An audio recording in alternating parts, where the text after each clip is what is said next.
Good morning, everyone. Welcome. It's Tuesday, December 30th. Walter Rhein and Nick Paro. I'm Nick Paro. That's Walter Rhein.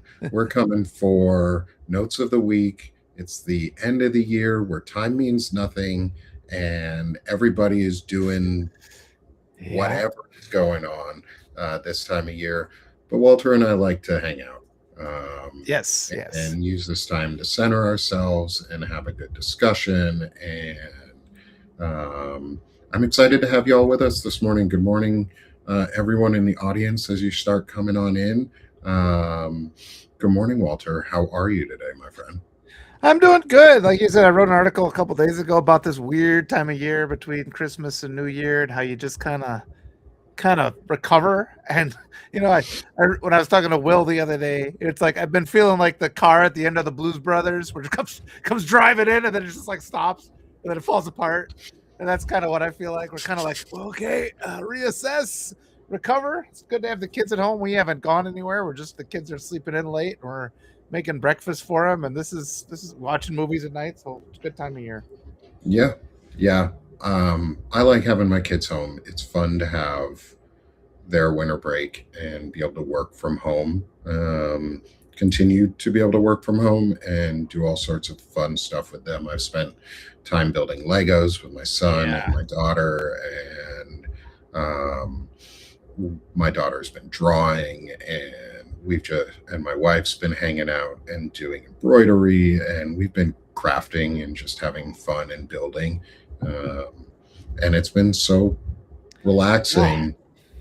It's needed because my brain was fried. Like, yeah. I put a note out last week. That's not my note of the week, which was like, yeesh, I'm tired. Like, every day feels like a month. Like, Yeah. every week feels like a year right now. It's so tiring. Um, Yeah. Yeah. and we Yeah. need to rest and recuperate because I don't think this next year is going to get any less exhausting. Yeah. Uh, Yeah. We got purpose now, I guess, but the fight is still there. So yeah. I guess we know what we're And in for. Yeah. And so what Walter and I have decided to do, good morning, everyone, as you start coming on in. Hey, we've got our friends in the chat, as all of our friends who keep coming in. Good morning, Kimmy, Sushi, Courtney, Caro, Heidi, Karen, Canadian girl with a U. I like it. Yeah. Deborah, Erica. I didn't see all the names come on in. Um, Courtney, I think I said your name already. But everyone, welcome. Thanks for being with us. If you're here on the Substack side, thank you for those who are here on either the YouTube or Twitch side. It's great to have all of you with us. And it's great to be able to have these discussions with Walter Yeah. every week. And one of the things I did last week and want to start doing every week or as we go. And I've invited guests who are also going to share in this fun adventure of like sitting back and remembering is to share some of our kids' art and creativity. And so before we get into my kids stuff, I got a couple new Lego sets. Oh, nice. Love the Lego sets. Yeah. Oh I gosh. got Gizmo. Yeah. Don't get them wet. Yeah. Yeah, don't get him wet. But his ears are big and they move, and he could have been standing. He's Oh got the little boy. glasses. He could have been standing, but I chose to Make build it him in stink. the sitting That's position. safer. He'll last Uh, longer sitting. Yeah. oh yeah. So wanted to show this little guy off. That's great. Did I just see we have somebody from Switzerland with us? Oh, that's awesome. Neat. Welcome, international friends. It's Yeah. so cool to have you guys with us. Glad Oh you yeah. found. Thanks for tuning in. Thanks for giving us a chance. We're trying to make a better America here, and we're sorry for the one that we have. Holy cow. Yeah, and we're just trying to make a better example for men and for boys to be able to follow, and for ourselves to be able to Yeah. follow and learn from. This Build isn't Legos just with about, your kids. Yeah, that's yeah. a good rule right there. Making Legos, it's actually as easy as that, honestly. So our Legos are stored inside giant Legos. We bought storage bins Oh, nice. that are like 10 inches wide for for the pull-out drawer that look like two by four bricks, Lego bricks. Neat. Make two by two Lego brick version ones, but we got two by fours, and we stack them and build Legos with our Lego storage stuff. We have like tens of thousands of Legos in our house, and I know Nice. we have tens of thousands because I have the Eiffel Tower set, which is 10,001 Oh pieces. boy. So everything after that is now in the tens of thousands. Yeah. Yep. That one fell down. My dogs accidentally knocked it over, so I have to rebuild it. And we're in the middle of beginning to move, so I'm not rebuilding it right now until I get into Yeah, you got a lot my to new do. house. Yeah, Yeah. lot to do, which is exciting. Beth, I'm glad you built the Lego flowers. My Yeah, daughter loves those. my wife does too, those Lego flowers, yeah. And they're so cool to put on your. They're so neat to just put on your desk. They never Yep. die. Yep. Put them by And the it's a cool window. little piece of artwork. Yeah. Thinking about artwork, Yeah. Walter Good segue. Walter gave, and I have one for my daughter today too. So Walter's daughter, I want you to. Can you talk about this Oh piece of yeah. art as I bring it up because this is so cool. Yeah, she's transitioning. All she does is sit around and sketch, and she's transitioning to sketching digitally, so she saves paper. She said though, she's like, you didn't send him the one where I misspelled palette. I'm like, I didn't even notice. I'm like, it's not a formal document; it's a note to yourself, so that's fine. Yeah, she's been working on these things. She's really one of the things as a dad I've noticed. I've always read to my kids, and she just likes to sit and relax and sketch. And this is another thing about positive masculinity, because it's your temptation, because we're conditioned to be like, I'm reading to you. You sit eyes forward, legs not moving, pay attention. And I just remembered, so I'm like, she's sketching as I'm reading. And then like we went and watched the Willy Wonka movie after reading the book, and it was like the very next day. And she says, wait a minute, in the book, the boat was blue, and here they're depicting it as red, And I'm just like, so even though she's sitting there sketching, like the details she's absorbing are so intense, And I learned that when I was teaching too. It's like some kids like to just sit and sketch, and they're paying complete 100% attention to you. That's just how they kind of activate their mind. And yeah, our house is just filled with, containers with her sketches, and she'll sit and make like whole comic books. And she's getting better and better. And yeah, she wanted to switch to digital. I'm just like, yeah, just send your digital pictures to me, because the featured images are always the hardest part for me when I'm writing an article. So I'll just slap these, there's the featured image. It's made by her, and you can tell it's not AI. And I think that's what everybody's looking for these days. It's like anything human made, but she does a beautiful job. She's got a couple more things she gave me. She made a paper doll of the character in the book I wrote for them. I'll show you that next week. It's absolutely amazing. So yeah, I'm really proud of her. She does great work, and it's beautiful. It makes me happy. I didn't even think about that. I'll have to take pictures. My daughter likes to make origami claws. Oh wow, yeah, good for herself because she's into anime, nice. and we're both into anime. I'm in the final season of Naruto, Shippuden, and been watching it all in Japanese with the subtitles. And I didn't realize the final season was like 200 episodes. I was like, oh, I'm nearly done. And then it kept going and going and going. And I'm like, okay, I'm okay with this. What show is that again? Naruto. You would love it. Yeah, I'll write it down. It's so fun. Start with there's two Narutos. You have to start with not balloons. Darn it, celebration. You have to start with but I'll celebrate this picture because it's awesome. You have to start with the one where they're kids, and then you go into Shippuden, which is the one in Japanese and subtitled. You can watch both subtitled in Japanese if you want in the originals, but they lead into each other. One is when they're like 8 or 10. The others when they're like 16, or not quite, but Nice. roughly. There's I, years. There's a couple years gap in there, and they become teenagers, and it's a much more like it's a it fits really well with the themology of the world that we're in right now and fighting okay. like to Yeah, fight there's. against hatred and push back and make a better society, a better Oh, world good. where it's more inclusive and more Yeah, that equitable and like theme's it's got everywhere. really good themology. You exposed us to Delicious and Dungeon, and my kids have Oh, they so absolutely love that. Yeah, they asked for little keychains with all the characters, oh, that's so amazing. so they could I put them on their love it. backpacks. Yeah, they loved it. I love it. That show is so fun. Yeah, it Um, is. It's so and weird. like thinking about artwork, like looping it in with like the digital art that your daughter just did, which is one amazing. Thank you. Yeah, she So does a great job. when your daughter hears all the praise from all of this, is the artwork's amazing. Yeah.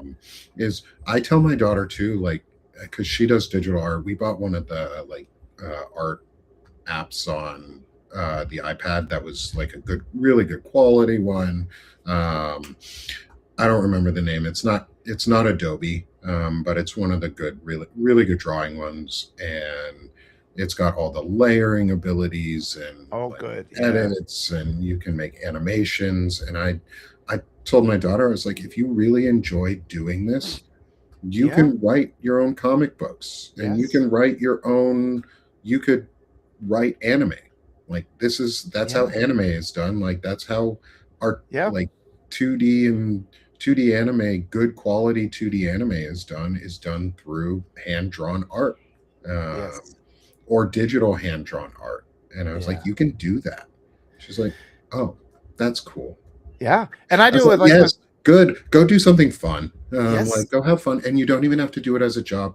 Like that doesn't Yeah. have to be your job, but that can be something you do just for yourself for fun. Like you can do it and Absolutely. just put it out.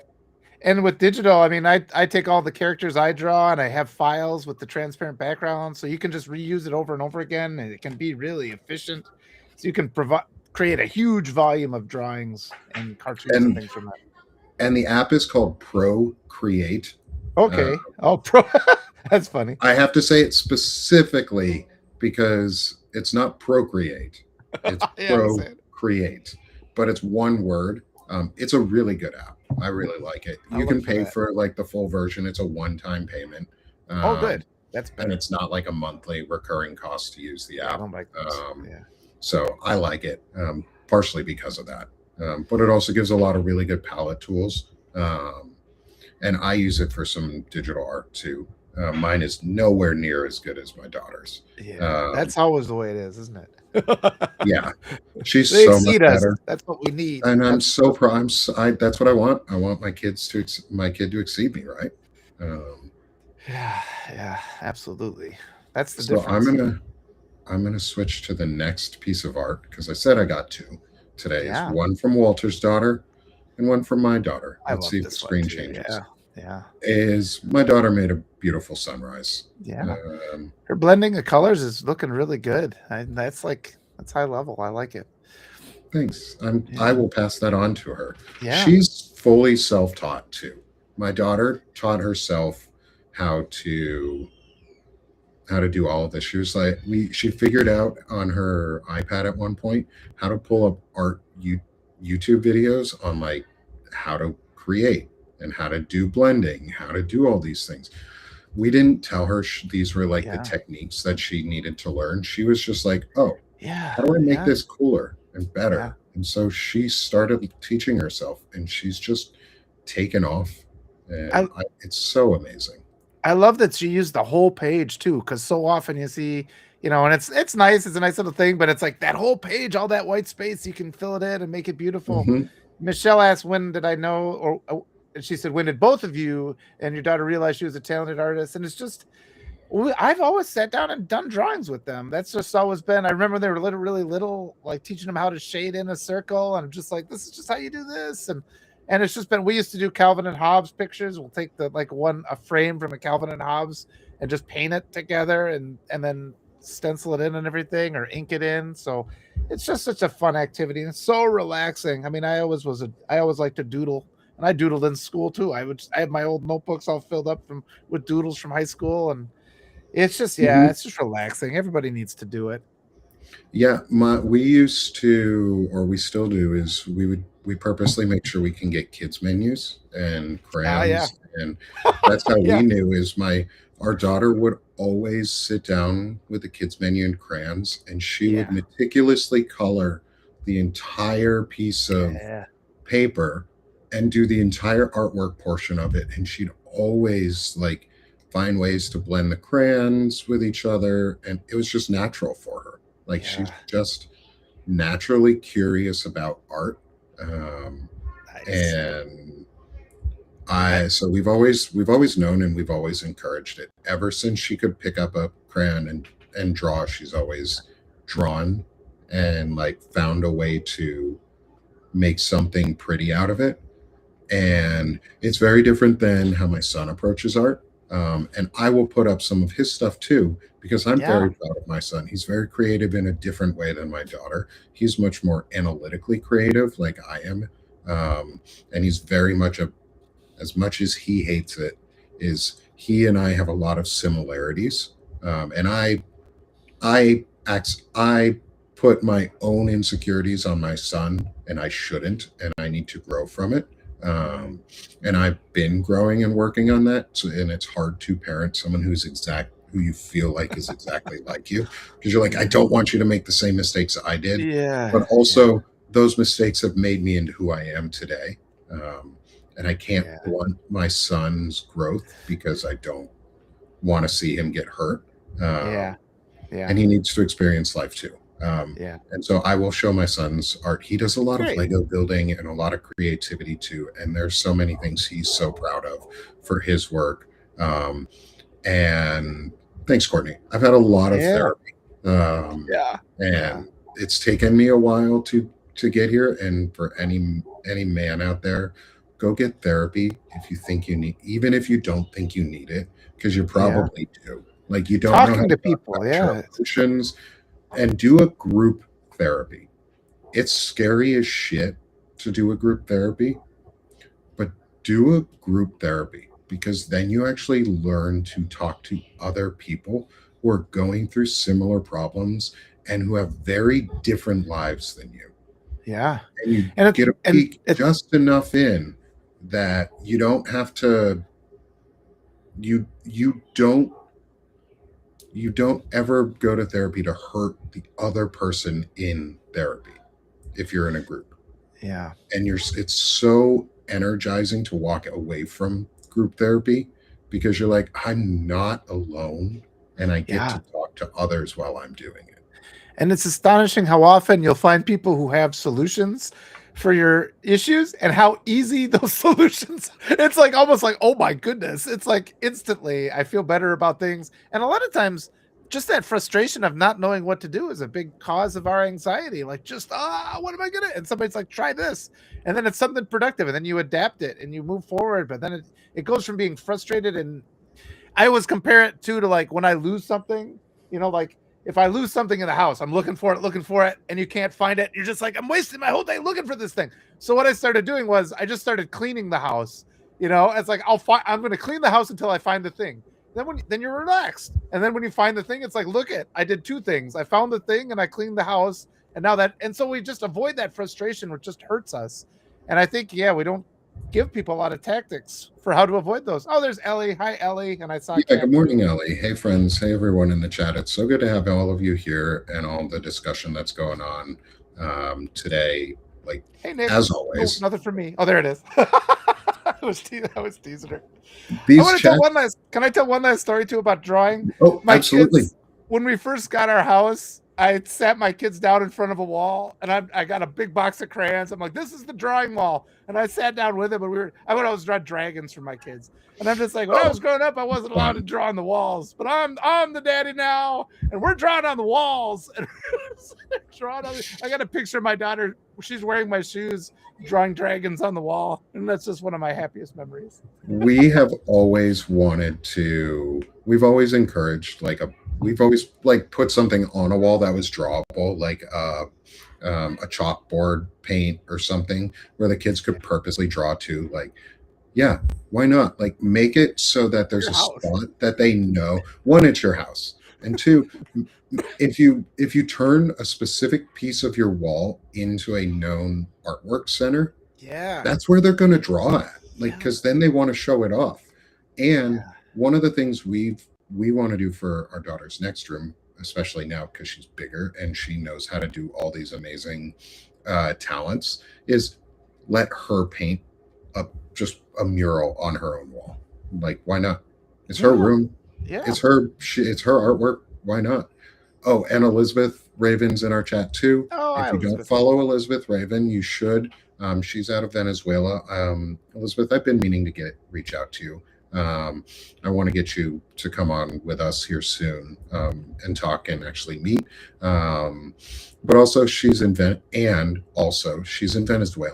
And there's a lot of conflicting reporting that's going on around Venezuela that we need to be very cautious of how we speak on, because it can inflame a lot of tensions if true is the possible CIA covert operation in Venezuela to bomb a dock. We don't know what happened. The safest thing is to just not believe anything right now, and Yeah. we got our critical thinking skills just need to be tested. I think we need to verify things in triplicate, no matter where you get it from. There's so much false information. Nothing that comes out of the regime can be trusted. The mainstream media has largely been corrupted. So, yeah, and like Donald Trump is claiming that somebody from the U.S. did an operation and blew up a facility. Yeah. Claims don't mean shit. And that's why when I put out the information last night, I specifically tagged Elizabeth at the end asking, hey, have you heard anything about this? Like, nobody's reporting on this from either. I hadn't seen Elizabeth talk about it, and I hadn't seen Arturo Dominguez talk about it. And those are two people that I know if they're saying something, like, then it's probably happening.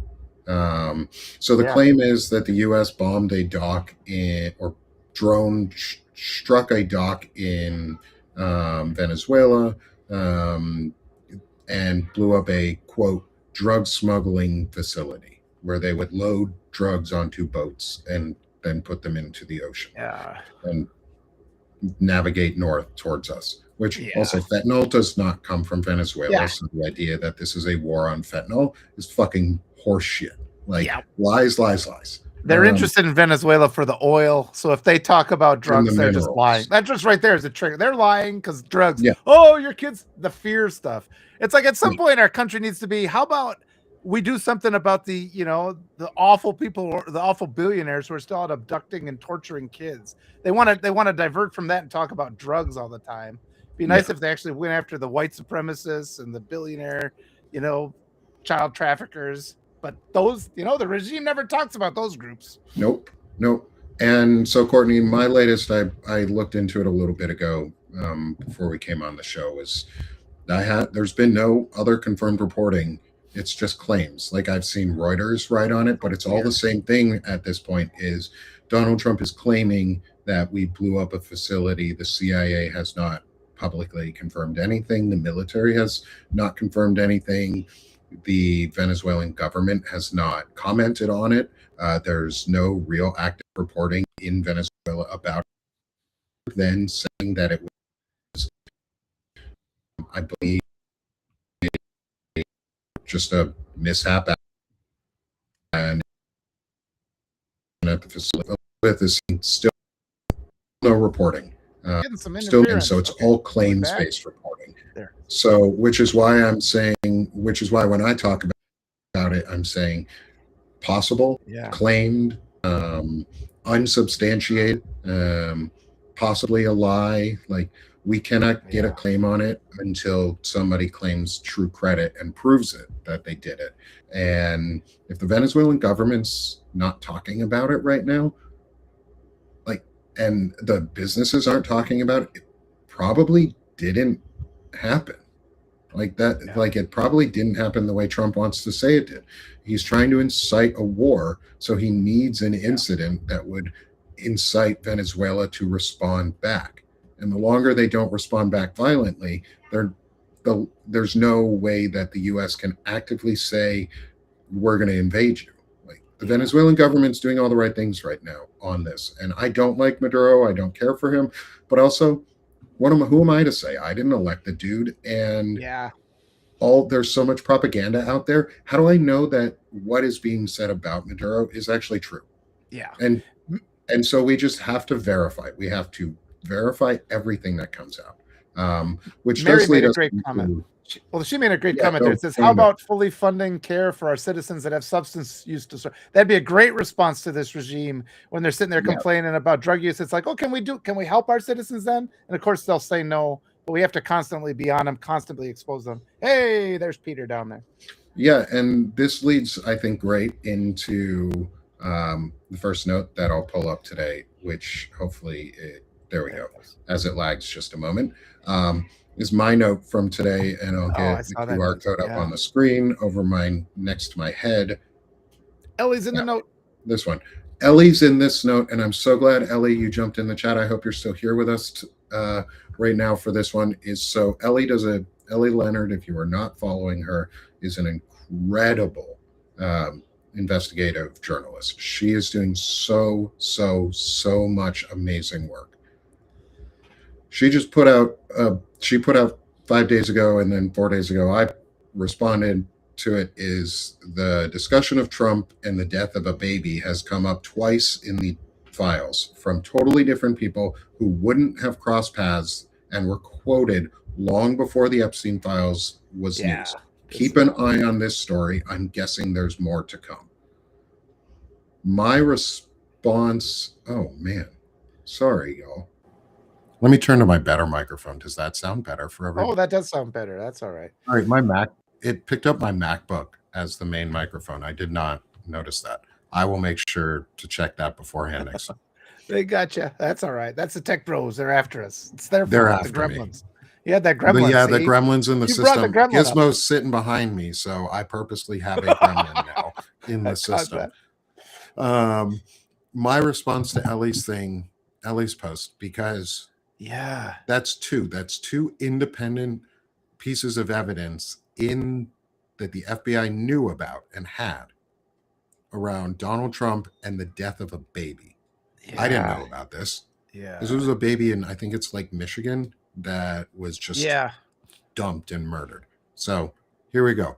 My response. Not only is Trump accused of being a pedophile, now there's multiple pieces of documented evidence that he was witness, at minimum, to a baby being murdered. A baby.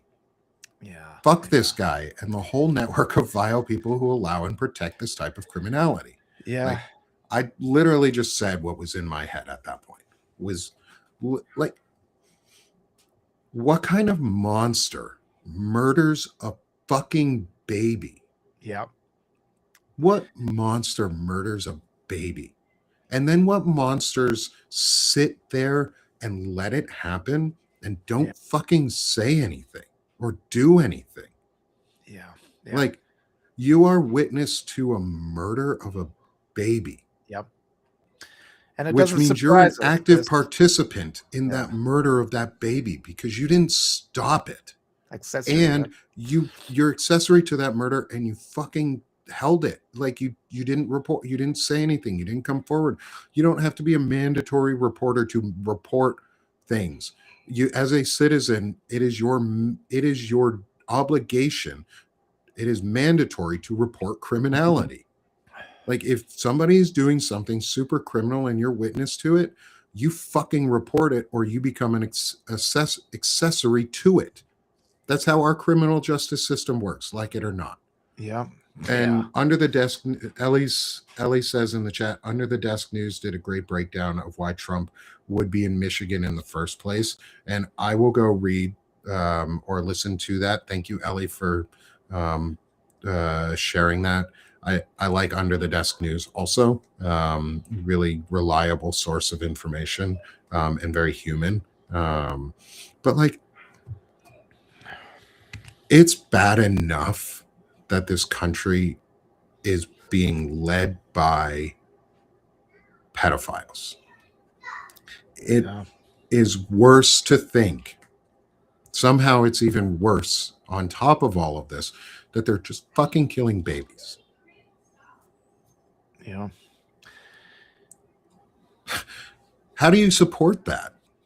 Who in their right mind supports that? Please tell me. If you're one of my subscribers who voted for Trump in the past, tell me. Do you support this? Do you And support a baby murderer? yeah. Yeah. And it's like it's not a surprise. That guy, the second I looked at his face and heard him talk and the way he bullies everybody around him and he's disrespectful to everybody and he doesn't model accountability.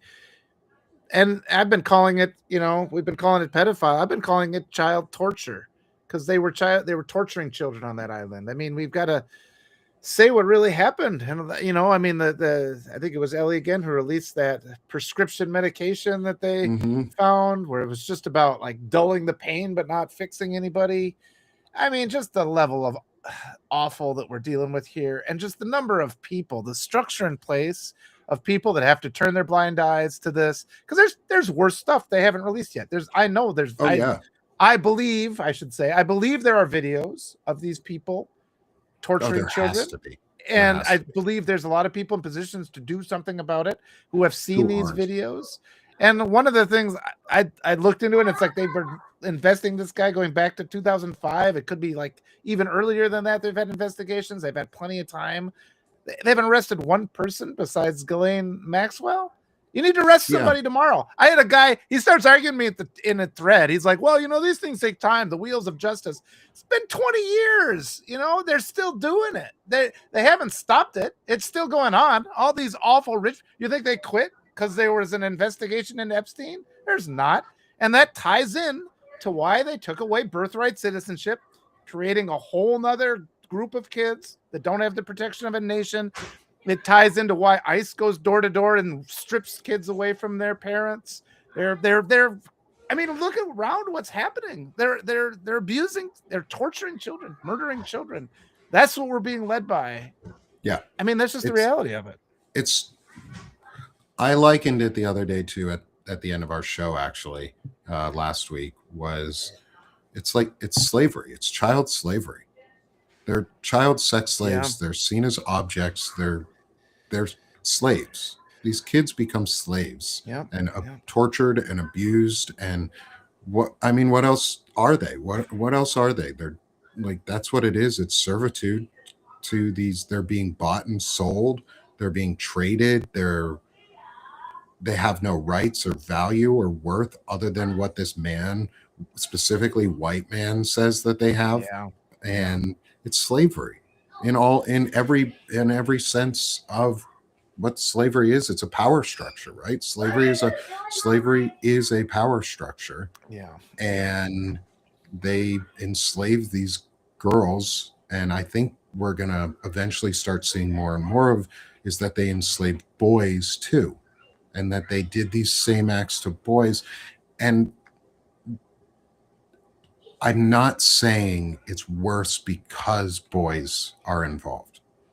I am saying most people will automatically find more disgust in it because boys were involved. Because we never talk about boys being sexually assaulted or sexually abused. We do talk a lot about girls doing it or being abused or having lived through those traumas because it is really prevalent, and that's fucking awful. Like the fact that we talk about it so often is awful. Yeah. We shouldn't even have to have these discussions. Ellie, I have not read what MTG said. I'll look that up when I pull up Walter's note because I think it's probably going to be important while we discuss all of this. But I do know she's really pissed at Trump. And I do not forgive MTG for any of her actions, and I do not give her any more grace other than she is fighting for these survivors. Like her actions are meeting her words right now. She's fighting these survivors, and she's going to create a political opportunity for herself through this. Yes, she's a politician. That's what she's going to do. She is also a terrible human being. And she's willing to stand up for survivors of abuse very, very, very, very openly. And she's a woman doing it right now, where men are consistently telling women to shut the fuck up and get out of the way. And I think that's wrong. And I think that's awful. And I'm going to switch over to your note, because your note is exactly about this. It's exactly about this type of thing. So, Walter, here's your note. I'll let you read it, and then I'm going to find what MTG said. Or if anyone can drop a link in the chat to what Dean posted, and then I'll just pull it up to be able to read it, because I think it's important to speak truth and power where it is.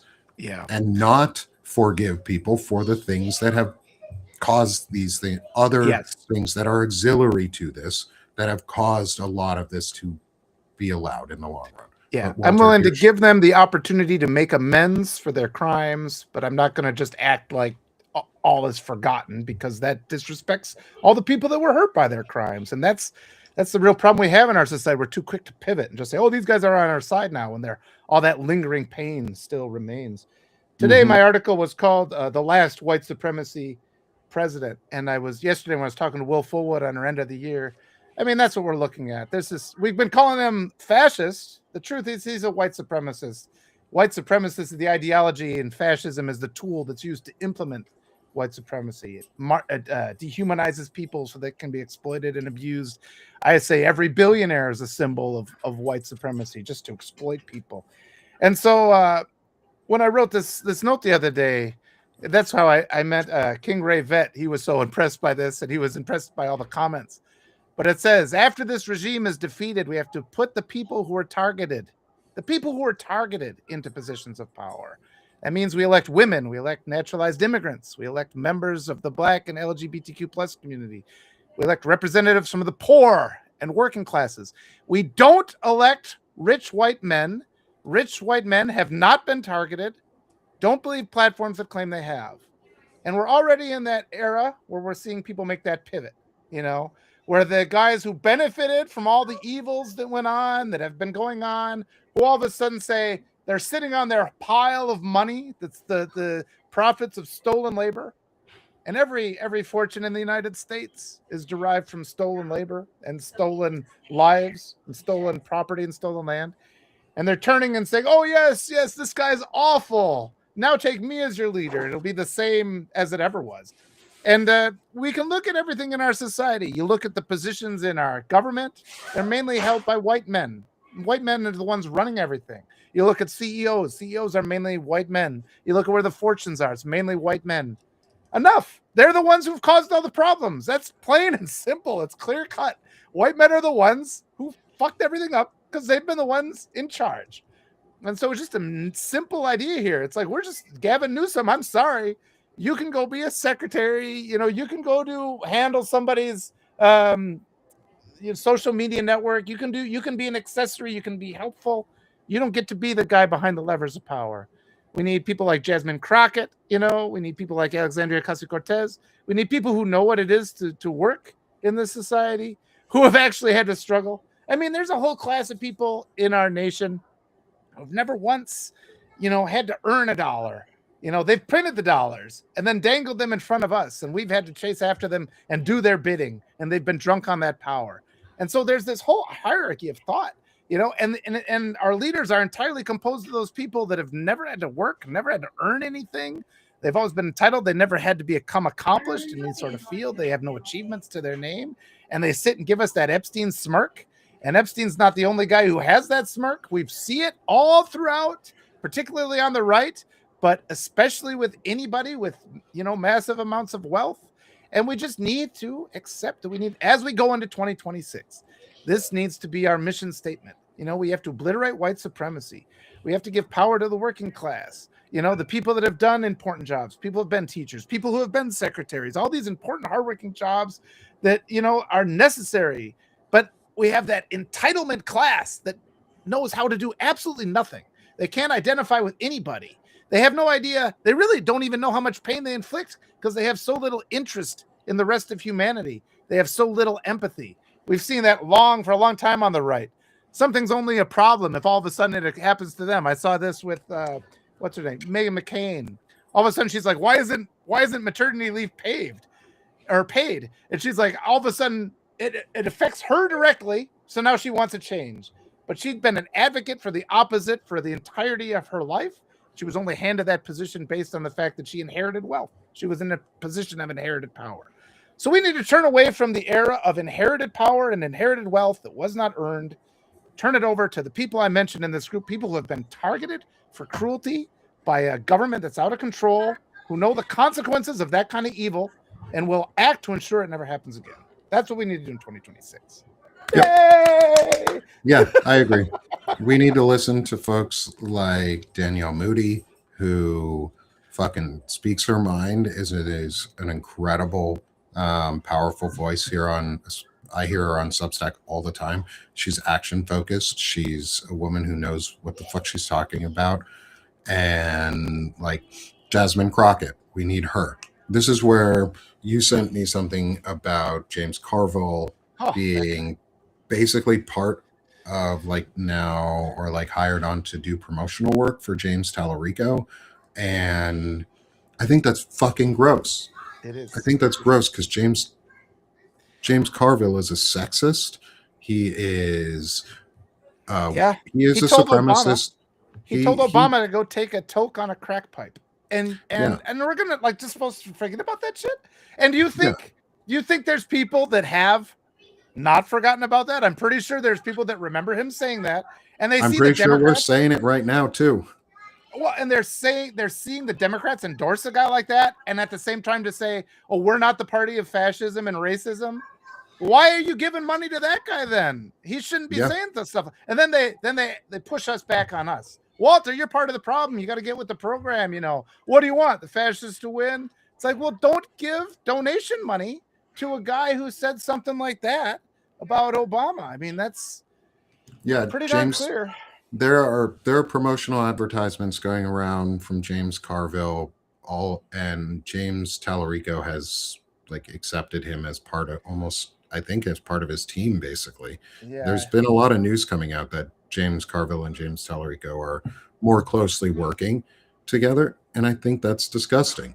Yeah. Like James Carville should be old news, but he's not, because we keep allowing him as a democratic institution to stay in the news and stay relevant because they're willing to pay James Carville, who is a racist and misogynist, instead of paying people like Walter or I, or Danielle Moody, or Wajahat Ali, or Qasim Rashid, or any of the men and women out here who are doing hard work, who are doing incredible things. Instead, they're willing to pay for people who want to continue to divide and continue to push for that system of white supremacy, even if they're doing it in an unconscious bias.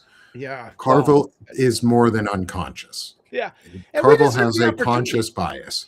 Like, we deserve the opportunity to make these comments, you know, and they instantly silence us. Like the Democrats will not take from us advice on how to actually win. They're like, shh. It's like, look, I'm that blue voice, the blue dot in a red state. I know what the people here think. Quit shushing me. And I made this comment recently, it's like Mamdani won despite the DNC. He won despite what they were doing. They're willing to dump money to risk a race like that. It's a pretty important seat of political power, and the Democrats are willing to risk that. And then that they silence us, where we're not allowed to have, hey, let's have an honest, conversation between equals about what we think here. And Carville's got that same fucking Epstein smirk. He's got that same fucking Epstein smirk. And it makes my skin crawl. And anybody I know, and everybody in the comments, and all the people I know who have had to endure abusive situations, you can't hide that shit. We see it in the way they walk, the way they get aggressive when you push back on their comments, their bullying nature. Democrats can't have people like that in their party. We have to stand up and say we don't want them.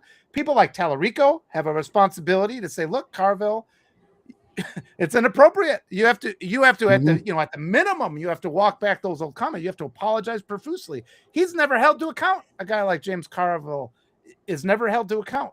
And then people like me are attacked for pointing out the fact that when Kamala Harris brought Liz Cheney into our campaign, I winced because I know there's people, and it's like I was going to vote for her no matter what, but I'm not Yeah. everybody, and there's other people with different perspectives, and they see her walking arm in arm with Liz Cheney, they're going to stay home rather than vote. And look, I'm not sitting there saying it's like, well, then you gave us. I'm not blaming them for anything. I'm just saying that's the way it is, and the Democratic Party has to recognize that's the way it is.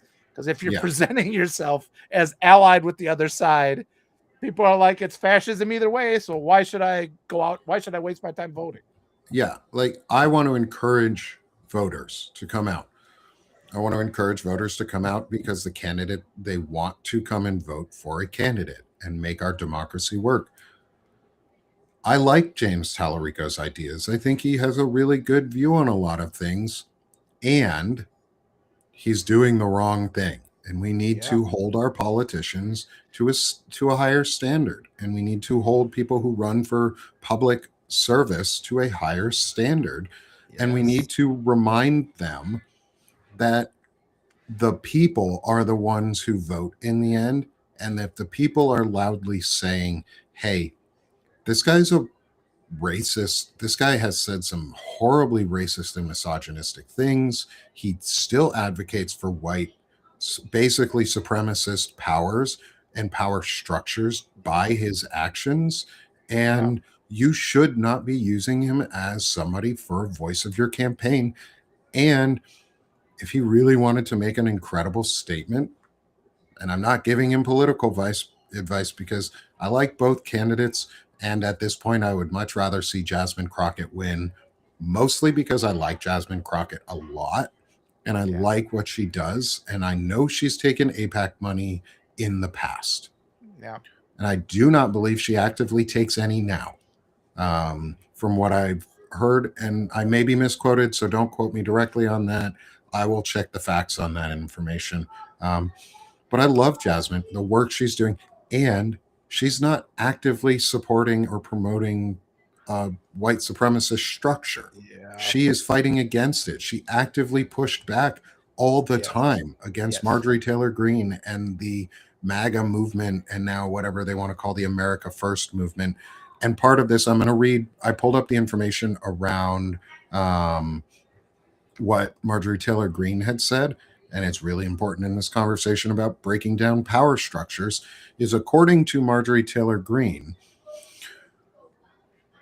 Greene was in the Capitol Hill office, and according to a staff member, everyone in the suite of rooms could hear Donald Trump, him, yelling at her as she listened to him on speakerphone.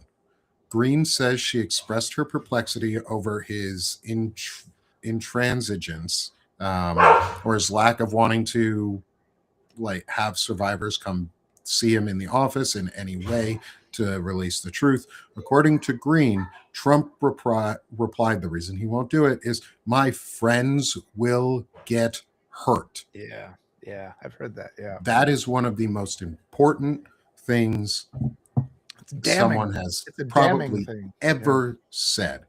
Damning piece of evidence. Trump is actively protecting his friends from being hurt by the release of the Epstein files. Not the survivors, not the victims, the perpetrators. He's concerned that the perpetrators will get hurt, that the white supremacist power structure, this structure of abuse and slavery and continued servitude towards rich white men and or just rich money power and corrupting influences. For us, it's white men in this country. They are the corrupting influence in this country and destroying our society. So yes, not all white men, but enough white men are doing it that until more of us stand up and start pushing back against it, it's all white men. Like we have to be willing to say those things. That all rich, obnoxiously rich white men are perpetrators of abusive systems. All billionaires are perpetrators of an abusive system, whether they condone that system or not, whether they actively want to be part of that system or not. Becoming a billionaire you have to abuse people along the way, and you get used to abusing people for money, Yep. and then And they become objects. I've been saying to people too. It's like this came up in a comment or an article I wrote, where it's like you have to be actively anti-racist. That's what we need.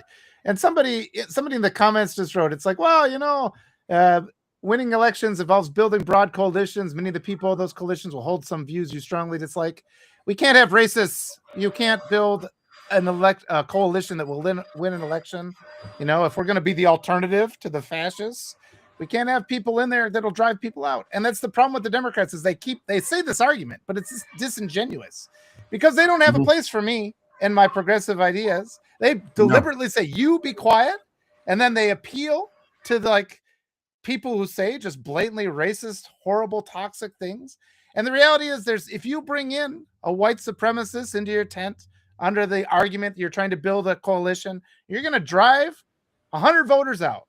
And that's what the Democrats are. They keep being cute with their bullshit arguments, but the fact is they're not trying to build a coalition because there's groups they just will not listen to. They will not listen to those of us saying, we demand universal health care. We demand a fair, livable wage. We demand education.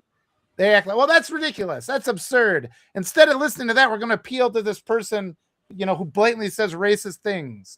That makes absolutely no sense. And the other side of all that is the establishment Democrats keep losing. They keep losing. And so anything that they've been saying is a lie because it's false. It's been proven false again and again and again.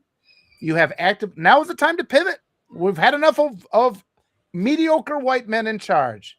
We need brilliant people from other groups. Give them a chance. Let's try something new. Let's trust women to write legislation about reproductive health care. I bet they know a few things that I don't know. And I've I watched my wife give birth, and I still don't know what that experience was like. It's not for me to talk about. And it's just offensive that we sit here and tolerate that white men get to make these decisions. Are you fucking out of your mind? Yeah. So, it's like, so we'll do a really good example because I told you about a little bit before the show that you should watch today's episode of the Find Out podcast, and I'm totally cool promoting them on my show. Like, they're great dudes. This morning they had they released their podcast that they recorded yesterday with Qasim Rashid. It was Tim Fullerton, it's Luke's Last Brain Cell, and Oh That's Rich, with Qasim Rashid Esquire and as their guest. And they talked about seatbelts. And because the model of the seatbelt, they found out through new engineers coming in through different perspectives, specifically from a woman's perspective, they found out the reason that so many women were dying in car accidents and being injured in car accidents compared to men was because the test dummies were only 5'8" to 5'10" male shape. They didn't account for women body sizes. They didn't account for women's shape. They didn't account for actual biological and physiological differences. And so women were dying much more prevalently in car accidents until they changed the ability to have adjustable seatbelts and have adjustable height on the seatbelt and the angles so that you can have it hit your body in a much more natural way based on your size, rather than it just being one size fits all for a man. Now it's adjustable because a woman came in and opened their eyes and were like, oh yeah, by the way, you need to look at more perspective than just yours, dude. Like, that's the thing. That's the whole argument. You just have to look at perspectives outside of yours.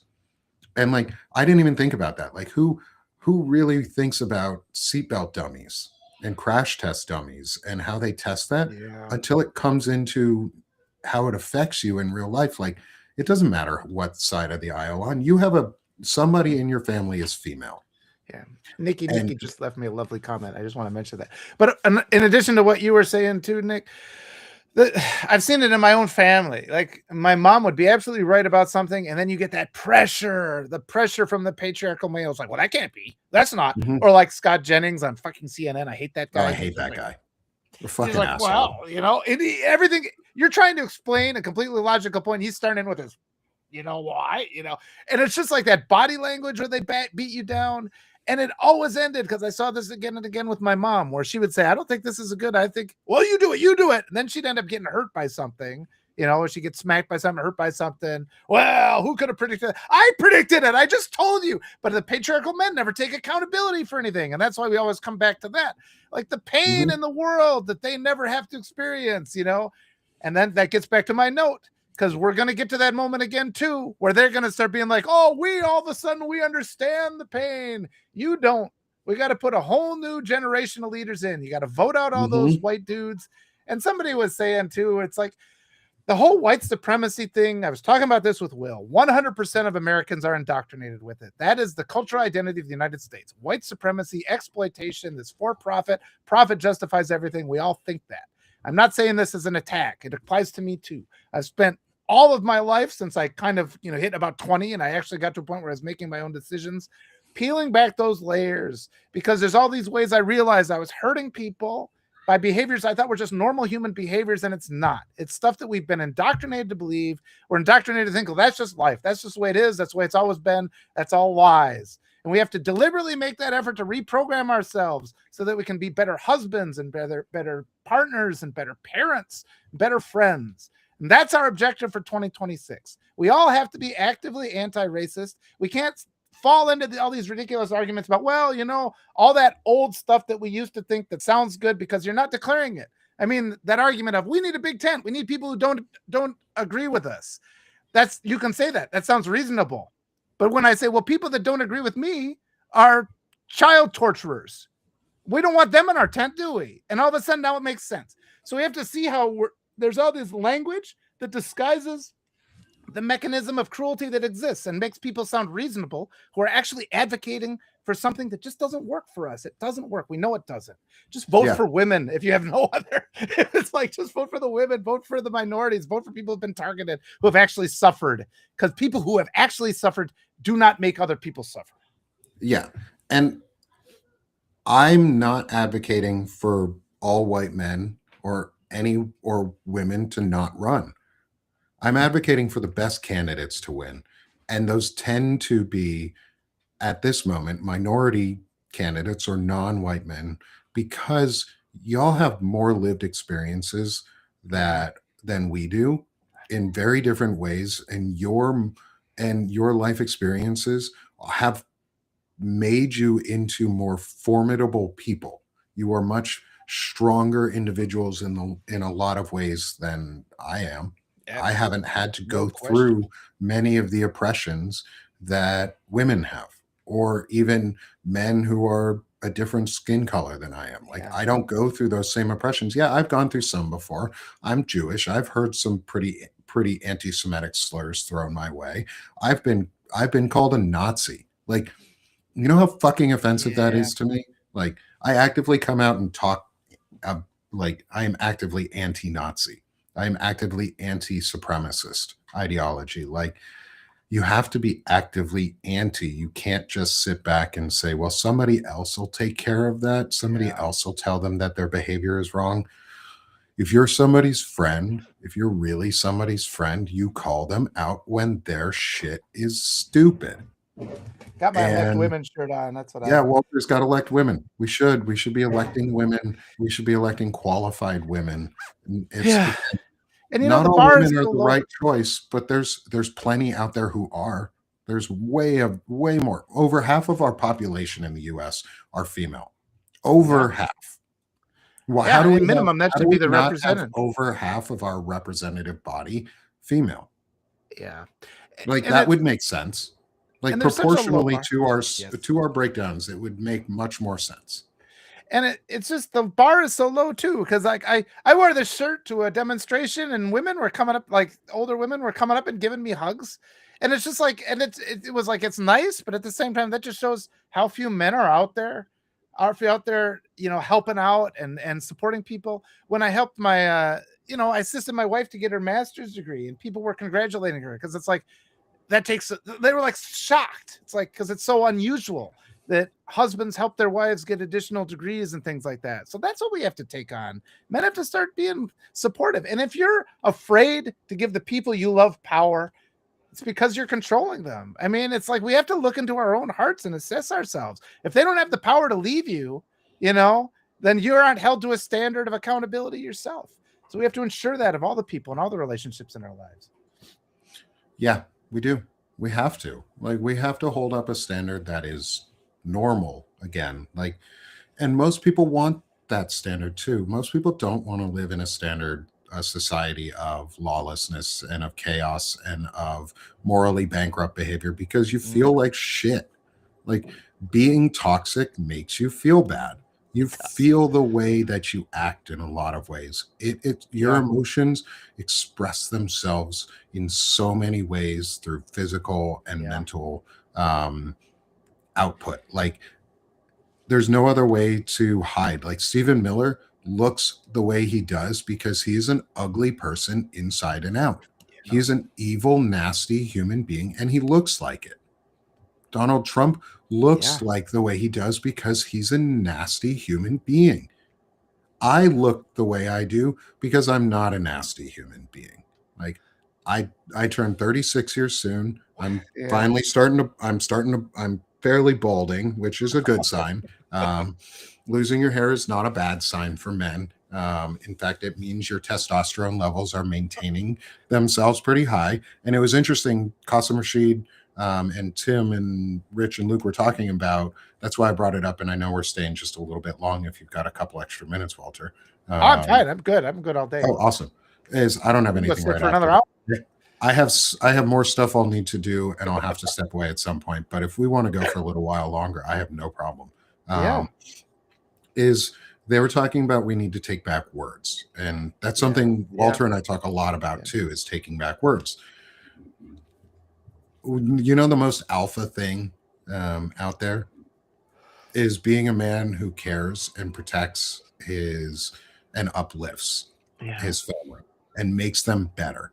I want my Yeah. kids to be better than me. I'm an alpha male because I have high testosterone. My hair is thinning on Yeah. the top. It is migrating, and I am an alpha male. Look at my skin. Look, like, it's clear. I don't have wrinkles. I don't have fucking breakouts everywhere. I don't look like a worm crawling out of the ground and filled with hate and Yeah. like sadness lines. Yeah. Walter is an alpha male who sits here and hangs out and loves on his daughter and daughters and tells them how amazing they are and Yeah. uplifts them. And that's what we need to do. Is like, yeah, my hair crawled down, as we say in our family. My hair migrated, Yeah. and I mean, I have this luscious beard. Like, look at this thing, Luxuriant. Luxuriant luxurious. spirit. I'll even Yeah. But I'll even yeah. ASMR it for a second if you can hear it. Like, mm, Yeah. bros, like, don't you want to do that? I've been married for 10, Well, going on 11 years here in a few months. Like, I've been married for a long time. yeah. Walter's been married for a very long time. We both have happy and stable Yeah. marriages because we encourage and we value our wives and we see them as partners and friends. My wife is my best friend. And I Well, say that with no reservation because she fucking is. I want to hang out with her all the time. I want to be with my wife. I want to see her get the best and do the best because I want her to excel. yeah. I And want if to that say, adds to my happiness, that's awesome. and I want to say about guys like the look of these Republicans. What they look is they look helpless and they look frustrated because they're trying to control. They're trying to create love through force, and it's leaving them. Because I do feel. I mean, I feel they're all just pitiful. They're pitiable men because they Mhm. all want to be loved and revered and respected. They're not. They're not. Nobody close to them. The closer you get to them, the more you want to get away from them. And consider that, because like my daughters, my wife, these are powerful, powerful people. And the effort it would take me to control them would Oh be my God. more effort than I have. I don't have, and that's what we're living under, though.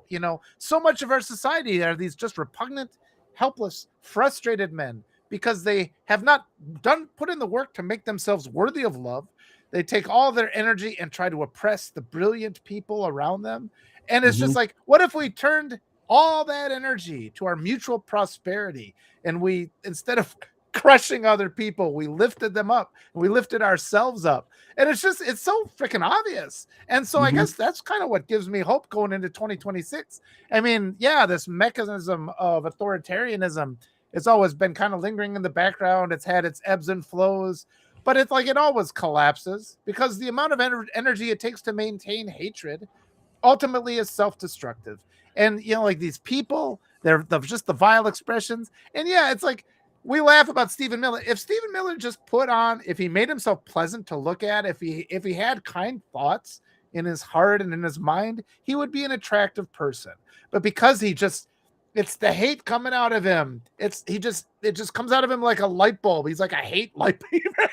His head Yeah. looks like a light bulb, but he's like a hate light bulb shining hate on everybody. So he's vile. He is vile. And you don't want to look like that. I mean, have a face. And this is from my teaching days. I mean, on the first day of school, the kids were always nervous, and I've taught a lot of different ages.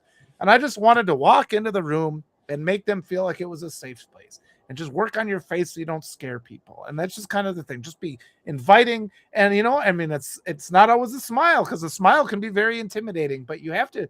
And I always talk about with Lawrence Winterman, that eye smile. You can't fake the eye smile. And you got Yeah. it too, Nick. I mean, just you got that face that's an approachable face, because you're not there to control people. You're not trying to crush them, because my daughters are already better than I am. And I think if Oh my God. I started some shit like that, they'd put me in my place pretty quick. And that makes me prouder than anything. My wife too. They'd take me right down and give me a little taste of humility, which would be what I would need, because it would save Oh me. yeah. Yeah. Like it would be like the verbal tongue lashing that I could get, or even the physical lashing that you could get from the women in your life who are powerful is incredible. I uplift my wife because she's an amazing woman. Like she's just an amazing person. And she's going to be like, this is her year. She's grabbing life by the horns right now, and this is her year to excel.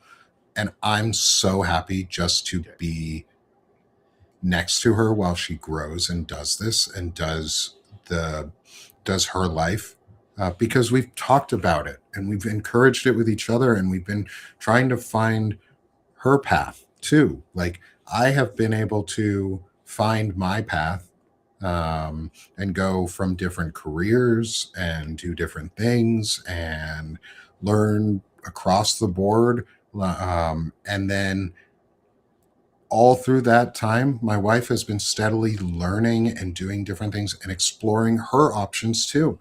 And we've had, I guess, would be considered in, if you want, in a traditional marriage of masculine and feminine roles, because that's where it fell, not because we wanted that. My wife was always going to school and learning. She got a couple jobs. She just never found the job that she loved. She never found the path that she wanted to be on.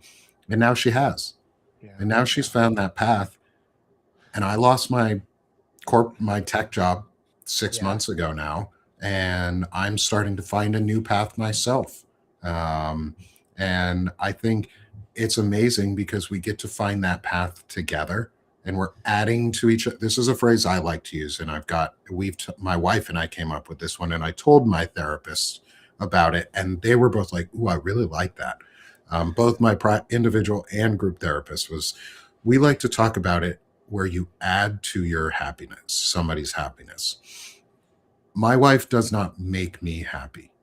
My wife does not complete my happiness. I am happy on my own.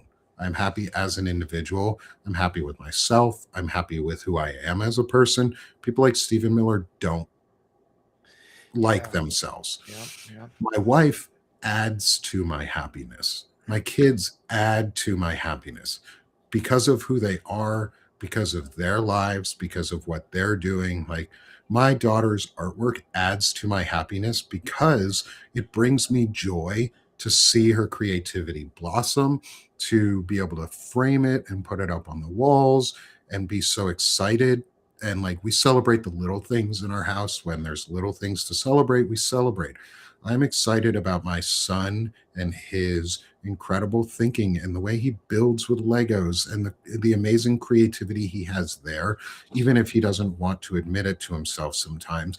And maybe I need to And I need to encourage it more and be as optimistic and more optimistic than I have been before, because I also need to learn and be a better parent.